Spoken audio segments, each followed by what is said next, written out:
اعوذ باللہ من الشیطان الرجیم بسم اللہ الرحمن الرحیم۔ شجاع آباد میرج کلب کی دنیا سے میں قاری محمد عمران آج کی اسلامک سٹوریز کے حوالے سے آپ کی خدمت میں حاضر ہوں۔ دعا ہے اللہ تبارک و تعالی میرے تمام سننے اور جاننے اور دیکھنے والوں کو اپنی حفظ و امان میں رکھے، آمین ثم آمین۔ دوستوں، بہنوں، بھائیوں اور بزرگوں، آج ہم اسلامک سٹوریز کے حوالے سے آپ کی خدمت میں جو کڑی بیان کرنے جا رہے ہیں، آدم اور حضرت حوا علیہ السلام دخول جنت سے خروج جنت تک۔ ارشاد باری تعالی ہے وَيَا آدَمُ اسْكُنْ أَنْتَ وَزَوْجُكَ الْجَنَّةَ فَكُلَا مِنْ حَيْثُ شِئْتُمَا وَلَا تَقْرَبَا هَٰذِهِ الشَّجَرَةَ فَتَكُونَا مِنَ الظَّالِمِينَ۔ اور ہم نے آدم سے کہا کہ تم اور تمہاری بیوی بہشت میں رہو سہو اور جہاں سے چاہو اور جو چاہو نوش جان کرو، مگر اس درخت کے پاس نہ جانا ورنہ گناہگار ہو جاؤ گے۔ سو شیطان دونوں کو بہکانے لگا تاکہ ان کی ستر کی چیزیں، شرم گاہیں جو ان سے پوشیدہ تھیں، کھول دے، اور کہنے لگا کہ تم کو تمہارے پروردگار نے اس درخت سے صرف اس لیے منع کیا ہے کہ تم فرشتے نہ بن جاؤ یا ہمیشہ جیتے نہ رہو، اور ان سے قسم کھا کر کہا کہ میں تو تمہارا خیر خواہ ہوں۔ غرض مردود نے دھوکہ دے کر ان کو معصیت کی طرف کھینچ ہی لیا۔ جب انہوں نے اس درخت کے پھل کو کھا لیا تو ان کی ستر کی چیزیں کھل گئیں اور وہ بہشت کے درختوں کے پتے توڑ توڑ کر اپنے اوپر چپکانے یعنی ستر چھپانے لگے۔ تب ان کے پروردگار نے ان کو پکارا کہ کیا میں نے تم کو اس درخت کے پاس جانے سے منع نہیں کیا تھا اور جتا نہیں دیا تھا کہ شیطان تمہارا کھلا دشمن ہے؟ دونوں عرض کرنے لگے کہ اے پروردگار، ہم نے اپنی جانوں پر ظلم کیا، اور اگر تو ہمیں نہیں بخشے گا اور ہم پر رحم نہیں کرے گا تو ہم تباہ ہو جائیں گے۔ اللہ نے فرمایا تم سب بہشت سے اتر جاؤ، اب سے تم ایک دوسرے کے دشمن ہو، اور تمہارے لیے ایک وقت خاص تک زمین پر ٹھکانہ اور زندگی کا سامان کر دیا گیا ہے، یعنی فرمایا کہ اس میں تمہارا جینا ہوگا اور اسی میں مرنا، اور اسی میں سے قیامت کو زندہ کر کے نکالے جاؤ گے۔ سورہ اعراف کی یہ آیہ مبارکہ کا آپ نے ترجمہ سماعت کیا۔ مزید ارشاد باری تعالی ہے وَقُلْنَا يَا آدَمُ اسْكُنْ أَنْتَ وَزَوْجُكَ الْجَنَّةَ وَكُلَا مِنْهَا رَغَدًا حَيْثُ شِئْتُمَا۔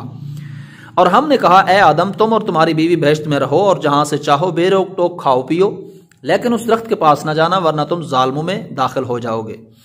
جنت میں جس درخت کے قریب جانے سے روکا گیا تھا اس کے متعلق اللہ تعالیٰ نے فرمایا وَلَا تَقْرَبَا هَٰذِهِ الشَّجَرَةَ، اس درخت کے قریب نہ جانا۔ یہ درخت کون سا تھا؟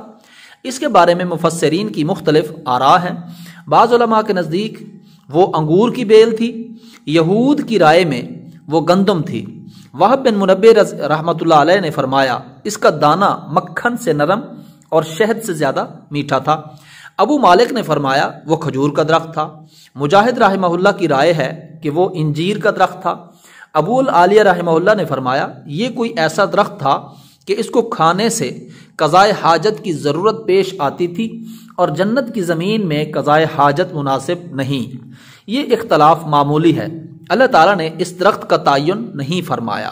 اگر اس کے تعین میں کوئی حکمت ہوتی تو اللہ تعالیٰ متعین طور پر بیان فرما دیتا، لہٰذا اس میں رائے زنی سے اجتناب بہتر ہے۔ اس مسئلے میں بھی اختلاف ہے کہ آدم علیہ السلام کو جس جنت میں ٹھہرایا گیا تھا کیا وہ آسمان والی جنت ہے یا وہ زمین میں کوئی باغ تھا؟ اکثر علماء کی رائے یہ ہے کہ یہ جنت آسمان میں ہے اور اس کا نام جنت المأوا یا جنت الخلد ہے۔ قرآن مجید کی آیات اور احادیث نبویہ کے الفاظ کا ظاہری مفہوم اس کی تائید کرتا ہے، جیسے ارشاد ہے وَقُلْنَا يَا آدَمُ اسْكُنْ أَنْتَ وَزَوْجُكَ الْجَنَّةَ، ہم نے کہا اے آدم تو اور تیری بیوی جنت میں رہو۔ اس آیت میں الجنت کا عموماً کا معنی نہیں دیتا بلکہ عہد ذہنی یعنی مخاطب کو پہلے سے معلوم چیز کی طرف اشارہ کے لیے ہے۔ اس صورت میں اس سے مراد وہی جنت ہو سکتی ہے جو شریعت نے بتائی ہے، یعنی جنت المأوا۔ جیسے آدم اور موسیٰ کے درمیان بات چیت کے دوران میں موسیٰ علیہ السلام نے فرمایا آپ نے اپنے آپ کو اور ہم سب کو جنت سے کیوں نکلوا دیا؟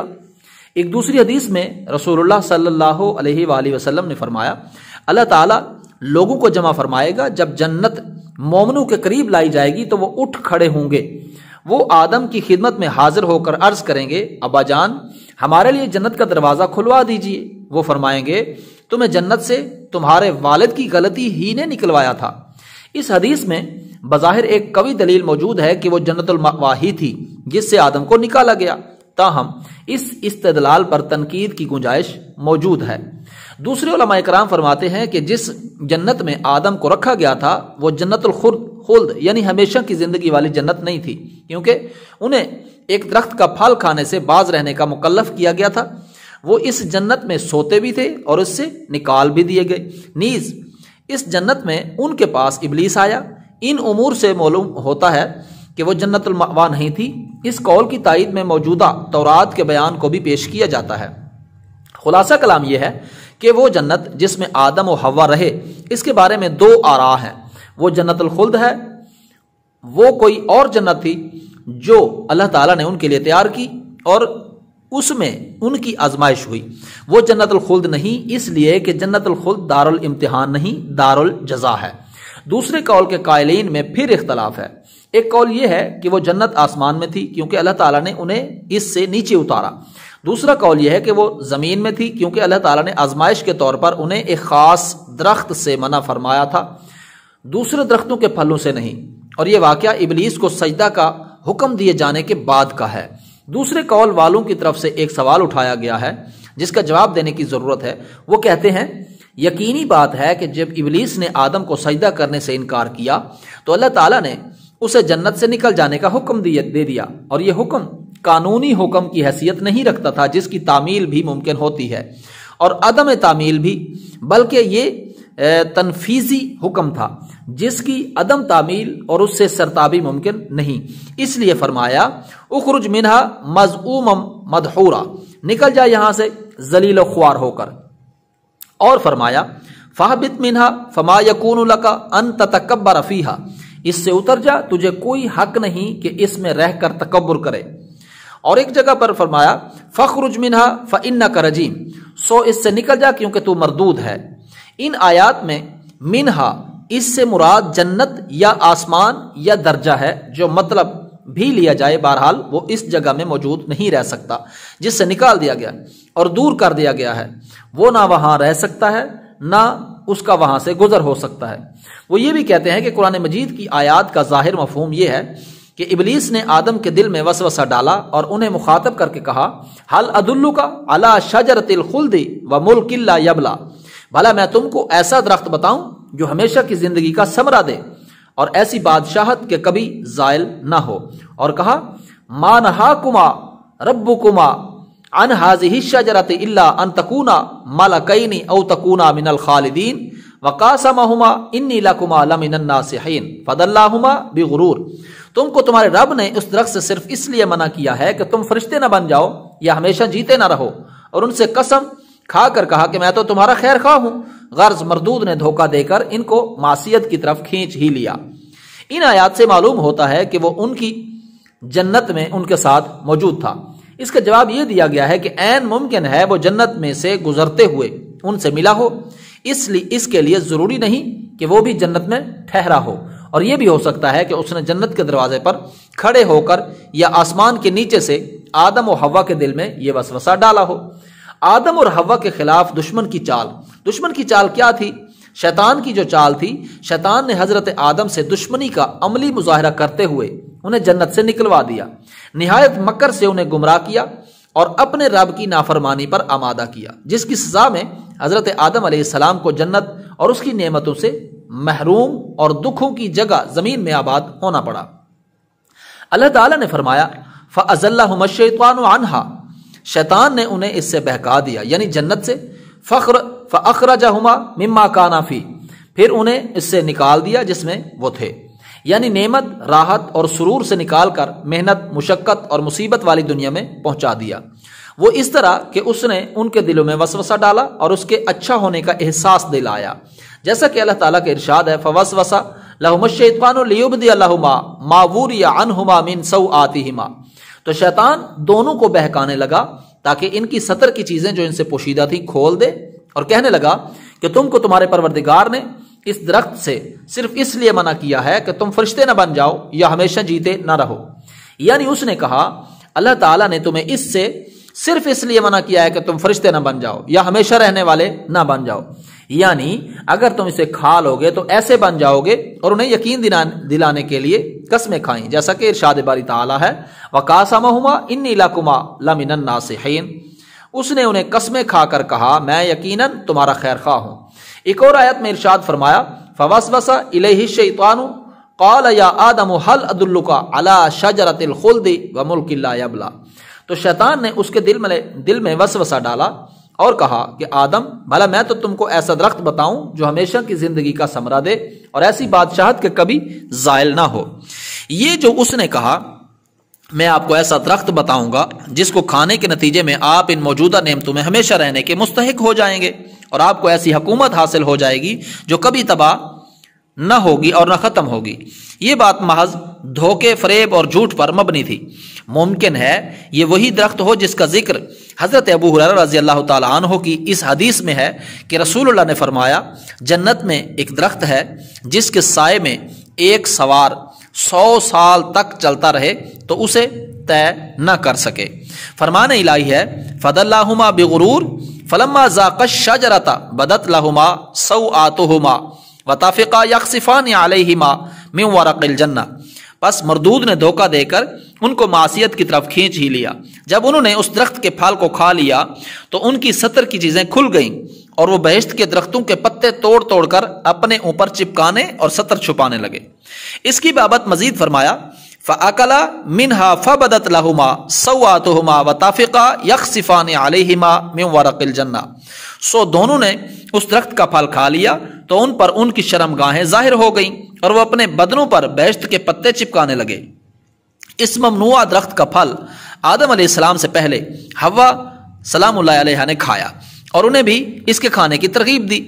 ممکن ہے صحیح بخاری کی اس حدیث میں اس طرف اشارہ ہو، نبی کریم صلی اللہ علیہ وسلم نے فرمایا اگر بنی اسرائیل نہ ہوتے تو گوشت کبھی خراب نہ ہوتا، اگر حوا نہ ہوتی تو کوئی عورت اپنے خاوند کی خیانت نہ کرتی۔ اہل کتاب کے پاس موجود تورات میں ہے کہ جس نے حضرت حوا علیہ السلام کو اس درخت کا پھل کھانے کی ترغیب دی وہ سانپ تھا، وہ بہت خوبصورت اور بہت بڑا تھا۔ حوا سلام اللہ علیہ نے سانپ کے کہنے پر پھل کھا لیا اور آدم علیہ السلام کو بھی کھلایا۔ اس میں شیطان کا ذکر نہیں۔ اس وقت ان کی آنکھیں کھل گئیں اور انہیں معلوم ہو گیا کہ وہ ننگے ہیں، چنانچہ انہوں نے انجیر کے پتے جوڑ کر تہ بند بنائے۔ اس میں یہ بیان ہے کہ وہ دونوں بے لباس تھے۔ وہب بن منبہ رحمہ اللہ نے بھی ایسے ہی فرمایا ہے کہ ان کا لباس نور تھا جس نے پردہ کے اعضاء کو چھپایا ہوا تھا۔ موجودہ تورات میں ذکر کردہ یہ بات غلط ہے جس میں تحریف ہوئی ہے اور ترجمہ کرنے میں بھی غلطی ہوئی ہے۔ کسی کلام کو ایک زبان سے دوسری زبان میں منتقل کرنا ہر ایک کے لیے ممکن نہیں ہوتا، خصوصاً جو شخص دوسری زبان سے اچھی طرح واقف نہ ہو اور اپنی زبان میں لکھی کتاب کو بھی مکمل طور پر نہ سمجھ سکتا ہو۔ اسی وجہ سے تورات کے ترجمہ میں بھی بہت سی لفظی اور معنوی غلطیاں واقع ہو گئی ہیں۔ قرآن عظیم نے واضح کیا ہے کہ ان کے جسم پر لباس موجود تھا۔ ارشاد ربانی ہے يَنزَغُ عَنْهُمَا لِبَاسَهُمَا لِيُرِيَهُمَا سَوْآتِهِمَا، اور ان سے ان کے کپڑے اتروا دیے تاکہ ان کے ستر ان کو کھول کر دکھا دے۔ اس لیے یہی بات جو کہ قرآن کریم میں بیان ہوئی یہ صحیح ہے۔ حضرت ابن عباس کہتے ہیں وَطَفِقَا يَخْصِفَانِ عَلَيْهِمَا مِنْ وَرَقِ الْجَنَّةِ، وہ بہشت کے درختوں کے پتے توڑ توڑ کر اپنے اوپر چپکانے اور ستر چھپانے لگے، یعنی انجیر کے پتوں سے۔ یہ معنی اہل کتاب سے ماخوذ ہے جبکہ آیت قرآنی میں یہ تخصیص نہیں۔ حضرت آدم کا جنت سے خروج، ارشاد باری تعالی ہے وَلَقَدْ عَهِدْنَا إِلَىٰ آدَمَ مِنْ قَبْلُ فَنَسِيَ وَلَمْ نَجِدْ لَهُ عَزْمًا، اور ہم نے پہلے آدم سے عہد لیا تھا مگر وہ اسے بھول گئے اور ہم نے ان میں صبر و ثبات نہ دیکھا۔ اور جب ہم نے فرشتوں سے کہا کہ آدم کے آگے سجدہ کرو تو سب سجدے میں گر پڑے مگر ابلیس نے انکار کیا۔ ہم نے فرمایا کہ آدم یہ تمہارا اور تمہاری بیوی کا دشمن ہے تو یہ کہیں تم دونوں کو جنت سے بہشت سے نہ نکلوا دے، پھر تم تکلیف میں پڑ جاؤ۔ یہاں تم کو یہ آسائش ہوگی کہ نہ بھوکے رہو نہ ننگے، اور یہ کہ نہ پیاسے رہو اور نہ دھوپ کھاؤ۔ تو شیطان نے ان کے دل میں وسوسہ ڈالا اور کہا کہ آدم بھلا میں تم کو ایسا درخت بتاؤں جو ہمیشہ کی زندگی کا ثمرہ دے اور ایسی بادشاہت کہ کبھی زائل نہ ہو؟ سو دونوں نے اس درخت کا پھل کھا لیا تو ان پر ان کی شرم گاہیں ظاہر ہو گئیں اور وہ اپنے بدنوں پر بہشت کے پتے چپکانے لگے، اور آدم نے اپنے پروردگار کے حکم کے خلاف کیا تو وہ اپنے مطلوب سے بے راہ ہو گئے۔ پھر ان کے پروردگار نے ان کو نوازا تو ان پر مہربانی سے توجہ فرمائی اور سیدھی راہ بتائی۔ فرمایا کہ تم دونوں یہاں سے اکٹھے نیچے اتر جاؤ، تم میں سے بعض کے دشمن ہوں گے، پھر اگر میری طرف سے تمہارے پاس ہدایت آئے تو جو شخص میری ہدایت کی پیروی کرے گا وہ نہ گمراہ ہوگا اور نہ تکلیف میں پڑے گا، اور جو میری نصیحت سے منہ پھیرے گا اس کی زندگی تنگ ہو جائے گی اور قیامت کو ہم اسے اندھا کر کے اٹھائیں گے۔ وہ کہے گا کہ میرے پروردگار تو نے مجھے اندھا کر کے کیوں اٹھایا؟ میں تو دیکھتا بھالتا تھا۔ اللہ فرمائے گا کہ ایسا ہی چاہیے تھا، تیرے پاس ہماری آیتیں آئیں اور تو نے ان کو بھلا دیا، اسی طرح آج تجھے بھلا دیا جائے گا۔ دوسرے مقام پر یوں فرمایا تم سب بہشت سے اتر جاؤ، اب سے تم ایک دوسرے کے دشمن ہو اور تمہارے لیے ایک وقت خاص تک زمین پر ٹھکانہ اور زندگی کا سامان کر دیا گیا ہے۔ یہ ارشاد آدم اور حوا اور ابلیس کو مخاطب کر کے فرمایا گیا۔ ایک قول کے مطابق سانپ بھی اس میں شامل تھا۔ انہیں حکم دے دیا گیا کہ جنت سے نکل جائیں جبکہ وہ ایک دوسرے کے دشمن اور مخالف رہیں گے۔ اس واقعہ میں سانپ کے ذکر کی تائید میں وہ حدیثیں پیش کی جا سکتی ہیں کہ رسول اللہ نے فرمایا جب سے ان سانپوں سے ہماری جنگ شروع ہوئی ہے ہم نے ان سے کبھی صلح نہیں کی، اور جس نے ڈر کی وجہ سے کوئی سانپ چھوڑ دیا وہ ہم میں سے نہیں۔ سورہ طٰہٰ میں انہی کی بابت فرمایا تم دونوں یہاں سے اکٹھے نیچے اتر جاؤ، تم میں سے بعض کے دشمن ہوں گے۔ دونوں سے مراد آدم علیہ السلام اور ابلیس ہیں۔ حوا سلام اللہ علیہا آدم علیہ السلام کے تابع ہو کر اور سانپ شیطان کے تابع ہو کر اس کے حکم کے مخاطب ہیں۔ علماء اکرام کا اس مسئلہ میں بھی اختلاف ہے کہ آدم علیہ السلام جنت میں کتنا عرصہ رہے۔ حضرت ابو ہریرہ بیان فرماتے ہیں کہ نبی کریم نے فرمایا آدم کو جمعہ کے دن پیدا کیا گیا اور اسی دن انہیں جنت میں داخل کیا گیا اور اسی دن نکالا گیا۔ اگر مذکورہ بالا حدیث کا یہ مطلب لیا جائے کہ جس دن ان کو پیدا کیا گیا اس دن انہیں نکالا گیا اور یہ سمجھا جائے کہ جنت کے ایک دن سے مراد موجودہ دنوں جیسی مدت ہے تو نتیجہ یہ ہوگا کہ وہ دنیا کے دن جیسے ایک دن کا کچھ حصہ ٹھہرے، لیکن یہ رائے محل نظر ہے۔ اگر یہ کہا جائے کہ ان کی تخلیق اور دن ہوئی اور جنت سے کسی اور دن نکلے، یا یہ کہا جائے کہ دن سے مراد 6000 سال کی مدت ہے جیسے ابن عباس رضی اللہ تعالیٰ عنہ، مجاہد اور ضحاک رحمہ اللہ سے مروی ہے اور ابن جریر رحمہ اللہ نے اس کو ترجیح دی ہے، تو اس کا نتیجہ یہ ہوگا کہ وہ جنت میں طویل عرصہ ٹھہرے۔ حضرت ابن عباس سے روایت ہے کہ آدم علیہ السلام کو مکہ مکرمہ اور طائف کے درمیان دہنا نامی مقام پر اتارا گیا۔ حضرت حسن بصری رحمہ اللہ فرماتے ہیں آدم علیہ السلام کو ہند میں اتارا گیا، حوا علیہ السلام کو جدہ میں، ابلیس کو بصرہ سے چند میل دور دستمیان نامی جگہ میں، اور سانپ کو اصفہان میں اتارا گیا۔ جبکہ حضرت ابن عمر فرماتے ہیں آدم علیہ السلام کو صفا پہاڑی اور حوا علیہ السلام کو مروہ پہاڑی پر اتارا گیا۔ حضرت ابو موسیٰ اشعری رضی اللہ تعالیٰ عنہ سے روایت ہے، انہوں نے فرمایا جب اللہ تعالیٰ نے آدم علیہ السلام کو جنت سے زمین پر اتارا تو آپ کو ہر چیز بنانا سکھایا اور جنت کے کچھ پھل عطا فرمائے، تمہارے یہ زمینی پھل جنت کے پھلوں میں سے ہیں، فرق یہ ہے کہ ان میں تبدیلی آتی ہے، خراب بھی ہو جاتے ہیں، اور ان میں تبدیلی نہیں آتی۔ حضرت عبداللہ بن عباس سے روایت ہے کہ آدم علیہ السلام نے زمین پر سب سے پہلے جو کھانا کھایا وہ یہ تھا کہ جبرائیل علیہ السلام ان کے پاس گندم کے 7 دانے لائے۔ آدم علیہ السلام نے فرمایا یہ کیا ہے؟ جبرائیل علیہ السلام نے فرمایا یہ اسی درخت کا پھل ہے جس سے آپ کو منع کیا گیا تھا اور آپ نے کھا لیا تھا۔ انہوں نے فرمایا میں اس کا کیا کروں؟ فرمایا اسے زمین میں بو دیجئے۔ انہوں نے بو دیے۔ ان میں سے ہر ایک دانے کا وزن موجودہ دور کے 1,00,000 دانوں سے زیادہ تھا۔ وہ اگ آئے، وقت آنے پر انہیں کاٹا، گاہا، بھس سے دانے الگ کیے گئے، پھر انہیں پیسا اور گوندا، پھر اس آٹے کی روٹی پکائی، پھر کھائی۔ اسی طرح انہیں بہت محنت اور مشقت کے بعد کھانا ملا۔ اس آیہ مبارکہ میں اسی طرف اشارہ ہے، فلا یخرجنکما من الجنت فتشقا، ایسا ہرگز نہیں ہونا چاہیے کہ وہ شیطان تمہیں جنت سے نکلوا دے پھر تمہیں سخت مشقت برداشت کرنی پڑے۔ حضرت آدم کی توبہ۔ اللہ تعالیٰ نے جب انہیں جنت اور راحت و سکون والی جگہ سے نکال کر مشقت اور محنت والی زندگی مہیا کی تو انہیں اپنی غلطی کا احساس ہوا اور وہ اللہ تعالیٰ کی طرف متوجہ ہوئے، جس کا ذکر قرآن کریم نے یوں بیان فرمایا ہے: الم انہکما عن تلکما الشجرۃ واقل لکما ان الشیطان لکما عدو مبین قالا ربنا ظلمنا انفسنا وان لم تغفر لنا وترحمنا لنکونن من الخاسرین۔ کیا میں نے تم کو اس درخت کے پاس جانے سے منع نہیں کیا تھا اور جتا نہیں دیا تھا کہ شیطان تمہارا کھلا دشمن ہے؟ دونوں عرض کرنے لگے کہ پروردگار، ہم نے اپنی جانوں پر ظلم کیا اور اگر تو ہمیں نہیں بخشے گا اور ہم پر رحم نہیں کرے گا تو ہم تباہ ہو جائیں گے۔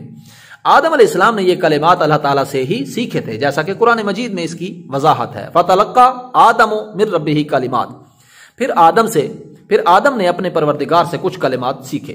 ان الفاظ میں اپنی غلطی کا اعتراف ہے، اللہ کی طرف توجہ ہے، اس کے سامنے عجز و نیاز اور تذلل کا اظہار ہے، اور اس مشکل گھڑی میں اللہ تعالیٰ کی طرف محتاجی کا اقرار ہے۔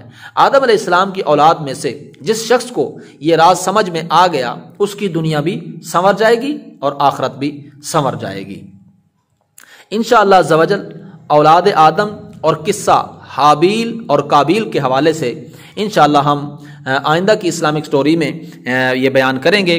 دعا ہے آج کی اسلامک سٹوری اللہ تبارک و تعالی اپنے حبیب کے صدقے اپنی بارگاہ میں قبول فرمائے، اللہ تعالی غلطی کوتاہی معاف فرمائے، آمین۔ اور دوستوں سے رائے کا مطلوب ہوں، اگر آپ اس حوالے سے جو کہ اسلامک سٹوریز بیان کی گئی ہے، اس حوالے سے آپ اپنی رائے دینا چاہتے ہیں، اس حوالے سے آپ کا کوئی سوال ہے تو آپ ہمیں کال کر سکتے ہیں اور آپ ہمیں ای میل بھی کر سکتے ہیں، آپ ہمیں واٹس ایپ پہ میسج بھی کر سکتے ہیں۔